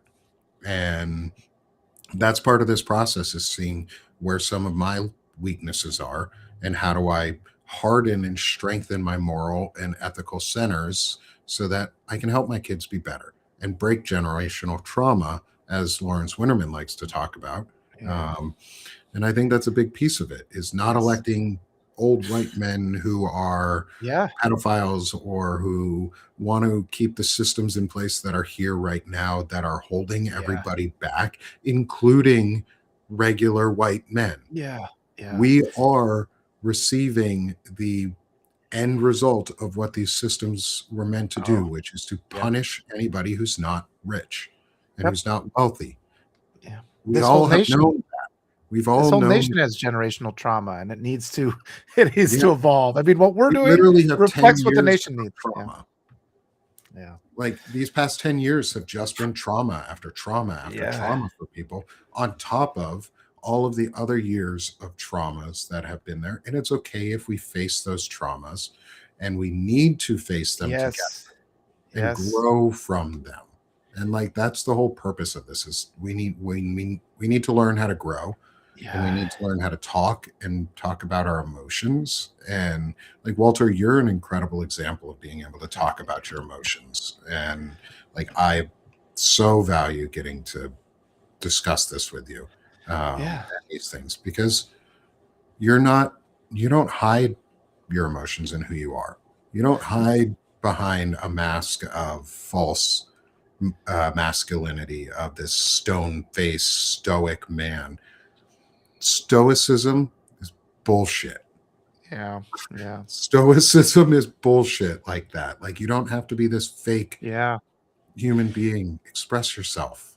And that's the other thing. It's like these people want to be loved, but they're too afraid to even show who they really are. And that was actually something that went through my head when I was younger, and because I grew up in this oppressive rural community where it was like the white supremacy mindset was the only thing, and being toxic, and all the other boys would pull on girls' hair and things like that. And I remember just not knowing what to do. I mean, there was the only way I knew about decency was because of the void in my life where decency should have been, right? So you have Yeah. to explore that for yourself. And it's just, yeah, you become slowly more empowered. And I wanted people to see what I really was, like that was my aspiration when I was like 10. I want people to understand what I really was. And it's taken me all these years to pull back all those things that are put upon us, all that indoctrination that we are programmed with, that we don't ask for. And it's just one of the things I came away from with my talks with Will. And he gave me permission to say, yes, you too are a victim of white supremacy, because the toxic ideology makes you hurt the people that are closest to you. So we don't have to be defensive and be like, not all white people. We don't have to say things like that. Our objective needs to be to get rid of those toxic thought patterns that make us helpless, because they steal us from being able to find the ways to have stronger relationships. And that makes us feel frustrated, and it makes us hateful. And we have to give ourselves permission to overcome that and just have those strong relationships and support the people we love, because we want to do that. Deep Yeah. down, everybody does. And just give yourself permission, give yourself grace to become a better person. And The dog. Ruff, ruff. Kilo, the dog bell went off. Oh, The like, yeah, give yourself permission to love, but also give yourself permission to get joy out of it. Let yeah. yourself get joy out of the things you do. Don't hold your own joy back. Don't feel guilty if it feels good to do the right thing. Mm. Like, I know a lot of us are Yeah. taught to feel guilty Yeah. about it. Like, it feels uncomfortable sometimes doing the right thing. Don't feel guilty about doing the right things. Don't feel Yeah. guilty about living a way that is true to who you are, Yeah. true to your emotions and your needs. And Yeah. yes, emotions can be frightening to these, quote, big, scary, strong men who call themselves alpha, but it's beta as hell to repress your emotions, dude. Like only a beta man would hide his emotions because he's Yeah. afraid of them. Yeah. That's what a beta would be, right? In your own words, is you're afraid. You're afraid of Yeah. your emotions, bro. What's Yeah. wrong? What's wrong with you, beta male? Like, why are you so afraid of your beta emotion? Yeah. Like, it's alpha as fuck to confront your emotions and to accept and work with them. Give me a sec, Walter. I'm going to hand it over to you. Okay. All right. Yeah. And just the degree of things. I mean, you look at it, you peel away the levels, and we're just getting an idea right now of the degree of rot that they've hidden. We've been talking as these Epstein files it keeps getting exposed just how vile that whole ideology is and how the mindset, and all the corruption. You get to a point where you start getting a little bit healthier and a little bit better, and you look back and you see all these terrible things that are out there, and it's worse than we ever could have imagined. And so I think, as we go into 2026, everybody just give yourself permission to be fearless. Beth mentioned she wanted courses, and that sounds great. I mean, just be in touch with us, ask us the questions. There's things, it's a process. And when I was teaching, it was always, I never like to be the figure of authority. I like to stand in front of my students and say, together we're on a journey together. We're going to learn more together. And that's the same thing is going to apply here as we go forward. The questions I get from you, the wonderful people here, and my wonderful readers, they help direct my thinking to the way we have to fix things, the things we have to fix, things that I haven't seen myself, because my perception of the world is embedded into this recording mechanism of a 50-year-old white man. So there's a lot of things I don't see, and I need all that input from all of you wonderful people. We're going to make progress. It's like this isn't going to go away. It wasn't going to go away. I'm realizing now, even had Kamala won, these problems would still have been there. Yeah. And it's just bringing it to a head. And it's like, let's just do it now. Let's just buckle up. Let's get it done. Let's get it fixed. And we have a real opportunity to change, but just don't let those powerful forces pivot so that the same old thing enters into the power vacuum when the current rot is pushed away. We don't want to replace rot with rot. We have to be Mm-hmm. deliberate. We have to overcome those, and all that programming too, like lines like spare the rod and spoil the child. That makes you feel guilty for showing grace when your child legitimately makes a mistake and you decide as an adult, I'm not going to punish this person. It makes you feel guilty, like Nick says. And it's like I've had to pass through all that conditioning. It's like under no circumstances am I hitting my kids. That's just off the table. And people will come at you for saying that. Even now, they'll say that. It does no good to be like that. And there's Mm-hmm. structures upon structures upon structures. And I'm finding new ones all the time because it's like we said, this idea of oppressing and controlling the people you love for the sake of the cowardly idea that that's how you preserve love or that's how you get it. It's completely the wrong thing. And this whole Yeah. nation has been on the wrong path since its inception. Love, especially to your family, shouldn't, at least your kids and your spouse, in my things, is not something to hoard. Love is something that you give out until it's broken. Like if someone breaks the trust of love, that's different. Then you stop giving it out. You protect your sphere, your emotional sphere of influence. You protect yourself and your emotions too. You have to have your own boundaries. But to me, love is easier to give out, and it's more rewarding and more fulfilling and just simpler to give out love first, and then if it needs to be retracted, then it gets retracted. Yeah. Like I tell my friends I love them. I tell Yeah. my brother-in-laws, my brothers, my sister-in-laws, my cousins, like everyone I talk to, I tell them I love them when I legitimately do, because I do. Like I want to see them succeed and I want to see them better and better themselves and be willing to ask questions and being willing to ask who, what, when, where, why, and how. Just that's it. Just ask those questions over and over again, and your life will probably be better because you'll get some really cool answers that you weren't expecting, and you'll challenge your own beliefs. And someone in our chat said, I think we need to figure out what being, quote, white means and what it doesn't. And it's Yeah. not always about skin color. You're right. Absolutely. Yeah. It's not. Absolutely. It's not about white people. White people aren't evil. White people have been indoctrinated to think that we need to live under supremacist structures, Yeah. which is where we then got the other comment in our chat, which is when JD Vance says, we don't have to Yeah. apologize for being white. He's telling on himself. He's Yeah. admitting he values the color of his skin more than the content of his character. And I think whoever reminded us all of that quote from Martin Luther King, I forget if it was Qasim Rashid or somebody else who put it out, is JD Vance is. I don't hate JD Vance because he's white. You're right. You don't have to apologize for being white. You have to apologize for the content of your Yeah. character, not the color of your skin. He's Your pitiful. content of your character fucking sucks, JD Yeah. Vance. Yeah. Like, that's it. Your character sucks. I've talked about this a lot with Will. Yeah, and what we see is America has this gatekeeper system, and white supremacy is a hate ideology. And we've seen that with various immigrants where they say assimilate, because at times when we were talking with Bob Dana, when the Italians first came here, they're like, you guys are non-white. And once they can assimilate to like the hate culture, the American way of, just being toxic, then they're taken in to the group. And we've seen that with all these different groups along the way.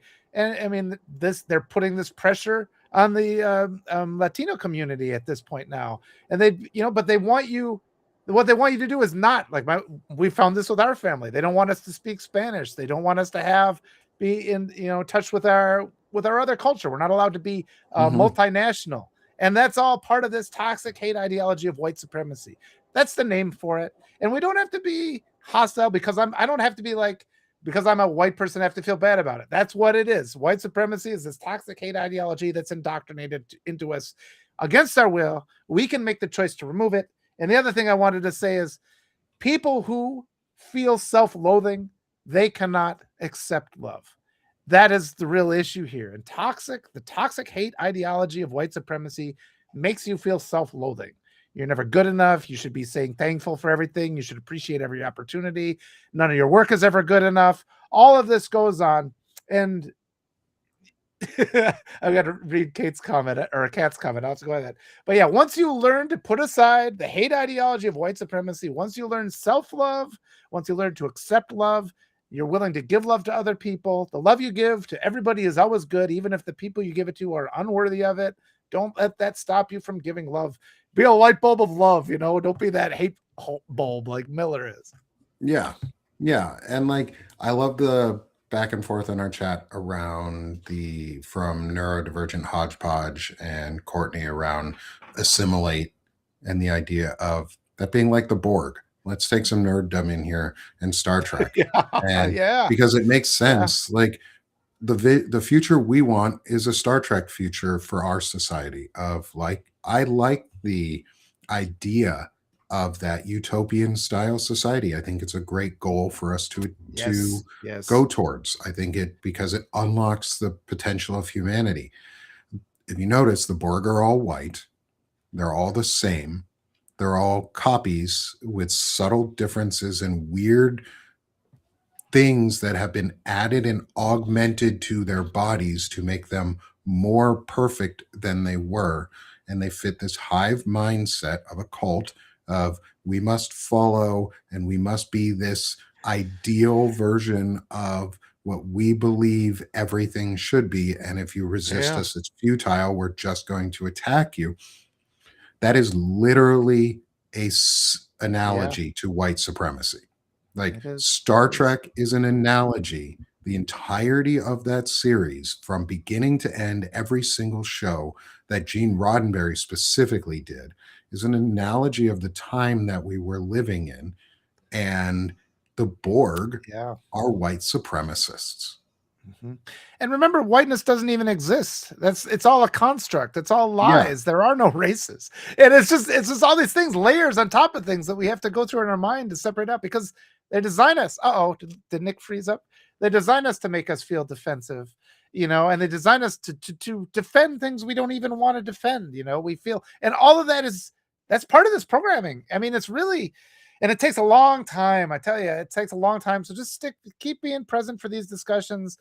I've learned so much in this last year. I made an effort over the last 5 years because, I started being an observer to the way my wife was treated with hostility for being an immigrant in the United States. And growing up as a white Mhm. man, I was blind to these things. And it wasn't until I could see how she was treated that I really recognized it. And so I regret that I didn't see it sooner, but at the same time, it's like my tools to observe the world were not calibrated to pick up that evidence. And it wasn't until I had somebody I cared about who was being mistreated that I started to understand that. There's a book I want you all to go and read. It's called Calling In by Loretta Ross. She actually quotes me in that book like 3 or 4 times, but it's this really fantastic book where she talks about, and it's a really good model for what we got to do in the future. You recognize, rather than calling people out, you call them in. And it's a lot like what the Democrats are trying to say with their Big Tent thing, but she does it in a way that actually makes sense, where we call people in, but we don't let everybody in just because we need more votes. We help them understand to become anti-racist. We help them recognize these things because they don't realize those things. We don't have to just sit and Mhm. tolerate somebody who has racist viewpoint and then be in their company. That's not what we have to do. We have an obligation to tell people, it's like, look, the things you're believing are hurtful. They're causing pain. You don't recognize maybe the pain it's causing, but it is. You are spreading pain into the world and you need to stop, and please stop. And, Yeah, it doesn't always work, but if we take that calling in philosophy, we make the world a better place. we do. Yeah, I like that. Can you send me that so I can Absolutely. make sure I put it down correctly in our post show notes? I want to catch that for Yeah. people to be able to point them in a good direction because Oh, it's a I great book. like good things and great books and fun readings and and like it's okay to just take a step back and remember you're not the center of the universe. I think that's part of it too, is Yeah, reminding it people is. It that is. we're not the center of the universe collectively or individually. Collectively, we might see ourselves that way, and we could collectively move forward that way if we want to. But that's a supremacist ideology too, is thinking you're the center of the universe. Um, is we need to actively confront these structures safely with each other, but we need to be willing to confront them and confront them in your own lives and with yourself. And when you hold yourself accountable, Yeah. and this Yeah. is the a big thing that you do without having to say anything to anybody else or always have to, like sometimes you will have to say stuff to other people to ensure that you hold yourself accountable. But if you hold yourself accountable to the actions and the words that you're saying to actively push back against supremacist ideas and Yeah. supremacist ideologies, people will notice automatically. Like Yeah. it will influence your sphere automatically Yes. by Yes. confronting those things in your own life and holding yourself accountable. Like us discussing these issues and making sure that we talk about the things that are going on actively that are negative and celebrating the things that are good. We have to do both so Yes. that people can see both. We can't model good behavior if all we're doing is tearing Yes. down. Yes. So Yeah. a lot of that's why I love this doing this, because Walter and I spend an hour and a half Yeah. not tearing down all the time. Like, yeah, Yeah. we do tear down some stuff. We tear down myths and we tear down structure, Yeah. power structures, but we don't tend to attack a lot of personhood unless Yeah. it's a idea of like, this is what the impact of your hate does to you by physiologically. Like Yeah. you look hateful when you act hateful. You can see it. It comes Oh out of you in gosh. an aura Can't of hide it. Yeah. energy. You can't hide being a hateful human being. Yeah. Everyone can see it. Just And like you can't hide being an empathetic human being who cares yes. and actively does that, Yeah. because that's just naturally who you are. Let yourself be empathetic. It's okay. And just it's a question of identity too. I mean, because a lot of people end up defending these things because they're mistakenly believe this hate ideology is who they are. And just you're not the worst thing you ever did. You're more than that. And you can give yourself permission to be greater than you have in the past. I mean, it's all these things. So we don't have to get because people get really defensive, in comments, and I'll say, white people tend to do this. Well, I'm not all white, I'm white. I'm not making an accusation against you. Your personal identity is not your whiteness. That's been imposed upon you.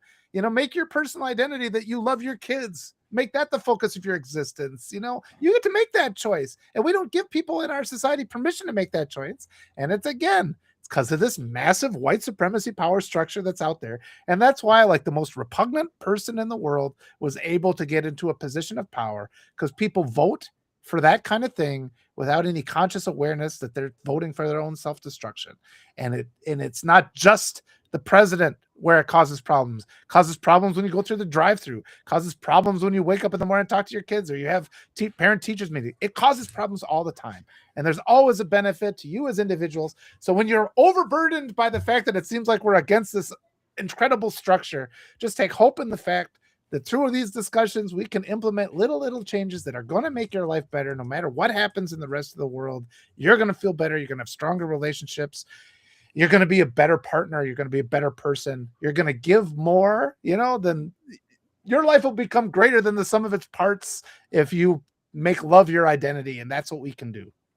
Yeah. And I want to maybe help reframe some people's comments in the chat around, because Jandro, I want to help you maybe reframe the way you approach it. Because you said, my friend is a hardcore Trumper living in her house. So far, my conversations with him have been unsuccessful. That's okay. Mm-hmm. One, don't come at it as a framing of I'm trying to change you from being MAGA. Come at it from a framing of I just want you to be a better human. Come at it from I want to see you as my friend or as my self or as my child. I want to see you as a better human. And people will respond to that much more than you trying to change their political ideology. Politics is downstream from culture. Always has been, always will be. That's why the right has been so successful, because they make culture wars. They divide the people and conquer through culture wars. We can come together through cultural solidarity and cultural unity and cultural want and desire to grow. That could be our cultural identity rather than oppression and imperialism and supremacy. We have the power as collective, as a community, because that's what a democracy is community at scale. Is if you come out and be your authentic self, who you are, show love, give love, and try and approach conversations as I want to make you a better human, because I want to be a better human too. And I want you to join me on this journey of being a better human. People will respond much more kindly to that, and they'll be much more willing to listen to what you have to say. I wrote an article about a year ago now on Substack. It was one of my first articles, and it was called What's Love Got to Do with It? And all it is about is I love someone in my family unconditionally, just to love them, because I love them. I don't want to push them away. I don't ever expect anything in return. I don't try and change this person who they are. We don't argue about issues. We talk about things. We discuss them in depth. We will have conversations that are meaningful, but we just want to be better humans together, and we want to love each other because we're part of the same family. Yeah. And I only get two brothers in my life, and one of them I have a much better relationship with than the other, and I would like to hopefully have a great relationship with both. I don't agree with either one politically, not because they're both MAGA and not because they're both ultra progressive or ultra liberal, but because we have differences of opinions. And everybody knows who's on this pretty much knows where I fall. I'm a very progressive leaning individual. I want progress, not for the sake of progress, but because it makes us better.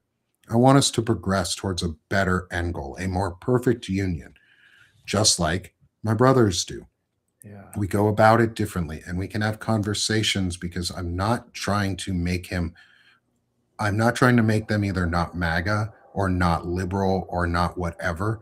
I'm trying to encourage them to be a better human themselves, so that we are on this journey together, because I love them and I hope I can reach back out to one of my brothers and help fix a relationship that has just fallen apart and isn't because we don't like each other, we just don't talk. um, Mm-hmm. Whereas the other one I talk to a lot. Why? Because it's love. Because I just wanted to give love to my brother because I didn't know him growing up as a kid, and he missed 14 years of my life as a young adult, Mm-hmm. because of a stupid, unneeded feud that I wasn't even a part of, um, and through an abusive spouse that hurt my brother. And we've Yeah. reconciled that relationship in a lot of ways. And I talk to him almost every week. Like, Yeah. I try to talk to him every week, every other week at the minimum. Why? Because I fucking love him. He's my brother. And I want him in my life. And we can talk about things because we're not trying to hurt each other's personhood. We're just talking about ideas. Like, I don't, and yes, in the chat, I've seen people say Nick doesn't punch or Nick doesn't attack very much or ever. Oh fuck yeah, I do. When I need to, I punch up. I don't punch down. I don't punch down on marginalized communities. I will never punch down. And I Yeah. will always hold myself accountable for it if I do. I do punch up. Yeah. I punch up and I talk very fragrantly about some of these men, and these power structures. And I always punch up because that's how you do it. And just so you know, the only way to really take out someone's testicles is to punch up. You have to punch up to hurt them. And so my goal is to punch up at the men specifically who need it, who are Yeah. abusing these power structures and abusing other people, like Stephen Miller, like Pete Hegseth, like Donald Trump, like JD Vance. I punch up at the fragility of their false masculinity, which is just Yeah. abuse. And I don't punch. One of the ways I do not punch down is I do not refer to men as women's body parts in a derogatory way. And that's a simple change that you as a man can make.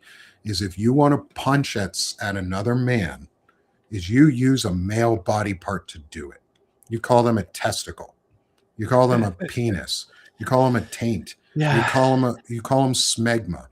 Smegma is that yeasty substance that sits on the tip of a penis that is uncircumcised. Oh, It's buddy. gross. Like, you can make fun of these men and punch up at them without hurting women.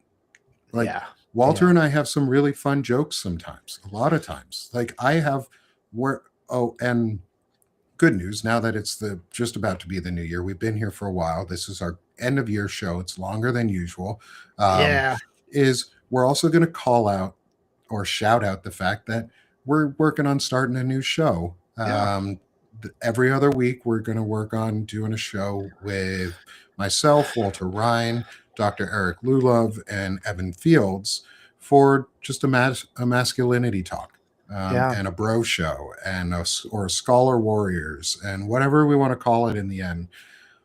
We're doing more shows because men need positive examples and there's a void of Yeah. space that we need to fill to give that example. Yeah, smegma is a nasty word, and it's what Stephen Miller is. He is the smegma of human beings. He is gross. He looks like it. He's like he's fucking gross as a human being. Bro Um, talk. Yeah. and we've had trans men as guests, on our shows, Yeah. on They're very some of my welcome. shows Very before. welcome. I welcome every man. I don't differentiate. If you're a trans man or biologically born man, I don't care. If you're a Yeah. man, you're welcome. Like, that's isn't that the inclusivity that we all I don't want to differentiate. I don't want to have to make someone called out on their section, on their gender orientation. I don't want to have to, Yeah. or gender assignment or whatever Yeah. gender that you may have. That's not That's not masculine. Yeah. Well, It's not shaming. masculine Yep. for me to have to question your identity and make you and shame you and make you prove Shaming over yourself. sexuality is one of the pillars of white supremacy, because I mean that Yeah, those feelings of sexual arousal are very powerful. Feelings of guilt are very powerful. So they misuse it, and we need to have yeah, honest conversations. I want to yeah, congratulate everybody in the chat, though. I mean, I've been kind of scanning through the comments, and I mean, we've been talking about things in a lot of general ways, and these have been hard topics. And a lot of times we could probably a lot of things that have come up in the chat are things we could have spent an hour talking about. There's a lot of specific scenarios and things we need to discuss. And Nick and I are both always open to that. I mean, we're still the smaller tier of Substacks. I'm super happy to receive your messages. I will respond. Unlike, a lot of the bigger ones, they don't have time for that. I do. I want to hear if you have specific questions that you want us to talk about, whatever insight we can give. You don't have to take it as, the absolute truth, but I'll have an opinion on things that's based on experience and then based on a certain amount of success, and it's always based on kindness. And so, yeah, I mean, just thank you for always being here. If we say something that it's like it hits, because sometimes these hard topics, you say it and it stings, and I've felt that sting too. But I just encourage you all, rather than blocking me if I say something like that, reacting and blocking me, just take that extra second. Let's have that conversation about what it is. If I don't answer you in a way that you feel is acceptable, block me then. But just give me that 1 second, that one little, just hesitate a little bit, because our whole society is built to divide us, separate us. That being said, when people are coming into your chat and leaving just blatantly racist topics, yeah, just block those guys. But you should yeah, know at this point, where we are trying to do better. There's a lot I don't get right. I'm very willing to accept that. Nick's called me out. It's good, yeah, and it makes me a better person when I hear that's not right, and then I implement those things. And it does. You can't. It's not like he just tells it to me and then I implement it. It takes a process sometimes. Sometimes it takes 3 months to fully integrate that new philosophy with my being. And so along that time, I need support. And so we're here to provide that support. Reach out to us. Keep coming in. And again, I applaud you all for being here. This has not been easy. yeah, We've covered hard stuff. yeah. And well, I haven't paid attention at all to the size of our show today until it got pointed out in the chat. There's over 500 of you Awesome. with us right now. Big day. Like, Appreciate help it. us make it to over 1,000 per show by the end Oh, of January. Not yeah. because I'm selfish. Yes, it does sound egotistical. I would love 1,000 people at my shows because it would be awesome. But also Yeah. because then more men will get exposure, more women, more boys if they need it at some point. Hopefully, men. Yeah. My audience is like, obviously kids are welcome in our discussions, but this show is not a kid show. This is for men to confront themselves, and that can help teach your kids downstream. Like, there are downstream effects to every good Yeah. action you do. Is I know I deserve some kind of ego. um, I am very careful about talking about myself because I have been very egotistical in my life at times, and it's cost me a lot when I've done it. Um, and I know to not be egotistical. It's something I've trained myself to, and I'm very humble about a lot of stuff on purpose too. One is to show men an example of what it can be like to be humble and be very successful at what you do, Yeah. and not put yourself as like you have to be this forceful figure always to be correct. It's just be correct by your actions. And so I've humbled myself, and it's hard for me to give myself an ego nowadays because I really don't. It's not about me. I love all of this because I get to grow with everyone here and I get to have these awesome conversations. So I appreciate all of you. My friends always tell me, like, take some credit for the work you're doing. I do. I do. I feel really good. Yeah. I Yeah. feel really good about myself and the things that I'm doing. I feel way better than I did 6 months ago. I am less toxic than I was 6 months ago. I am much happier. I'm much more open. I'm much more appreciative, and I'm willing to learn more. And yeah, maybe it is leading by example, of what we're doing. And that's the point, is you can be authoritative without being egotistical. is I think what I'm trying to find a balance of is how can I be authoritative and know that I'm the right or in the right without being egotistical? Uh, and what's that balance point? And how do Yeah. we do that so that we can show men that you don't have to oppress people to prove that you're right? You don't have to oppress people when you're wrong. Yeah. You take Yeah. onus and you take accountability. And I take pride in what I do. Like, I give myself a pat on the back all the time. I feel really, really good. And I feel very fortunate to have found this community and Yes. Yes. to be able to discuss these things. And I'm fortunate I have a spouse who encourages me and is very happy and that I'm doing this. It's also been really good for our marriage because I get to talk about all the political things that are on my mind and the things that make my wife anxious. I get to do it in a way that isn't spewing information at her and taking from her happiness, because that's what I Yeah. was doing. It was a selfish thing to just spew political stuff towards my wife because it was taking from her happiness. And so I get to now do it here where I don't take from my wife's happiness. In fact, I add to it because I get to be better at Yeah. home and more aware at home and more present. And Yeah. that's really the big thing for me is I feel the rewards and I see the growth too. Like it is coming back to me and I see that growth. Like I've had conversations with Lev Parnas like 3 or 4 times, and in the live conversations in the past like week and a half. I talked with Dean Blundell and Zev Shalev and these incredible other male creators too, like Chris Goldsmith and Evan Fields and Dr. Eric Lulov. And we have our and Tim Eric is so cool. Fullerton, and like we have an incredible group of men who are stepping up to the plate and who are saying these things and are amplifying. And I'm so glad that so many of you are here with Walter and I today, because you could be with other people. There's Yeah. incredible other creators who are probably on live right now too, but you're choosing to spend your time with us. And that fills me and adds to my happiness and helps encourage me to come back and do it again. And you know how I know it works is because every show, more of you guys show up, more folks come Yeah. in. Your conversations in the chat are incredibly valuable. We encourage it. And none of y'all have abused the chat. Nobody's in here abused. Yeah. They've been really nice. 500 people, and nobody's abusing the chat in any way. People are not attacking each other. There is no negativity. There are discussions going around. There's no negativity towards each other. There's discussions around our topic and engagement, and people seem to care. People seem to want to engage in this discussion, and that makes me feel good, and I know that. Like I'm okay with admitting that. Like I feel good at the end of these conversations. And I Yes. tell Walter that every time too. Like we end Yeah. these conversations and we're like, "Hey, Walter, I thanks. This was so much fun. You centered Yeah. me. Like I feel really grounded after this." We do it Yeah. almost every time.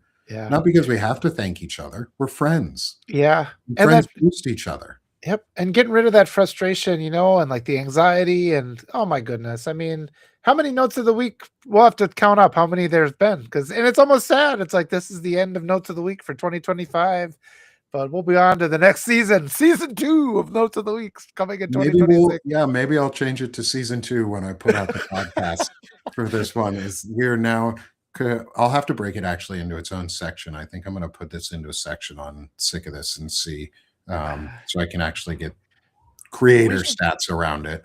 we should Um, put up a what do you call it, where people can leave their comments, like a Google form, and people can leave oh yeah, questions for us to feedback. address. That would be a nice thing just to direct people to, and they can ask for clarifications too on something we said, because sometimes we don't get to see it in the chat. And the interaction with you guys, I mean, it's all about community, and that's why, I mean, had it not been for Substack and the lives, this would have been a hard year. And the silver lining has been this. And I appreciate you so much, Nick. It's been great becoming your friend this year. And I appreciate that you've created this space for us so that we can take our anxiety and our frustration and forge it into something productive and positive and make ourselves better.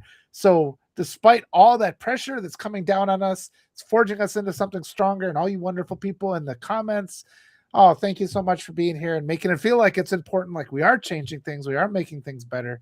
There's not too many examples of positive talks like this. That's just not what it is marketed in the United. And it's by design. Everything's part of that structure that makes people frustrated and divided. And we're trying to change that. We're working against it. I feel like we're making a distant difference. All you people here help. And again, thanks, Nick. It's been wonderful this year. It's been so nice. Thank you, Walter, for accepting that first invite, or however we met. It's been such a pleasure becoming your friend over these past weeks and months, and I'm so excited for the growth of our friendship through this next year, and the growth of our community and the growth of the folks who are here with us. And what you can do is just spread this, share, like, restack. And we've had some really interesting comments that I want to address real quick before we close out our show. Is from Courtney. Yes, I would really appreciate if you wanted to make that form, contact, just message me, and we'll get it linked up so that it's easy for Walter and I to be able to get those responses, and view them. I so appreciate that offer. Thank you, Courtney. You're so amazing. And another earlier question from Courtney: if anyone wants to pull out quotes from, say, these shows and help us design t-shirts, I would not be opposed, or like coffee mugs or things like that. I would not be opposed to creating a merch store. I'm not here for your money, which is why I don't have merch stores. That's not the big thing that I care about. But if you guys want stuff like that, then yes. I mean, I'm not going to say no if that's what you want. I'll be excited to hear what ones they think are the worthy ones. I hear that a lot. People are like, that'd make a good t-shirt, but it doesn't go through my mind much. So that'll be interesting. Yeah, just like if there's quotes that you guys pull out that you really like, that you find really cool, maybe we can add them to the Google form, like after, have a special form on like what are your favorite quotes that we could put on a shirt or something. And then maybe part of it is, instead of us making a ton of money off of it, we make a small enough amount off of it that we're paying the bills for it. And then 99% of it, whatever's left, goes to charity or a donation that we all care about, or a organization that we care about. And we make a difference. We become the networks and the action systems that we so desire. Like, we're on Banner and Backbone. I'm doing a lot of promotion for the Ukraine GoFundMe's. I know, Walter, you had Corinne Johansson, I think I said his name right, reach out about. Yep. She had a thing for a family she sponsors in Gaza. So yeah, that was important. And so I'll add that link here too, into the post show notes also, is so that if you can donate to that family and help support, that money's going to make a difference. And it's also why we have the Feeding America links. Like, those are ways you can support outside of paying me. Those go directly to help people. But if folks want us to start doing some merch, for some of the shows that we have, I've talked about it for like the Chronically Illing Out. If we want to do it for Notes of the Week and some quotes, like, absolutely, I'd be happy to also donate a lot of it, because once I have enough to live, I don't need any more. And once more, like, I don't need to hoard wealth. I'm not a dragon. Oh gosh, yeah. But we're both kind of still at that building stage. I mean, I mean, honestly, yes, a few more subscriptions would be great. But the t-shirts would be a wonderful way to start conversations too. And it would be super helpful. I mean, all of you here, if you consider yourself, you're part of a community. This is part of a community. We're trying to fix things. We're trying to make things better. I've seen too many kids as a teacher. I've seen too many kids who are being mistreated by their parents. And there's not much you can do other than to you in the moments you have those kids to be kind to them, show them a better way. but the more we can just kind of spread this. And so all of you, if you could share the, the those little clips, those AI clips, share them on Substack, share them off Substack too. If we can bring more viewers in from off the platform, that'd be good.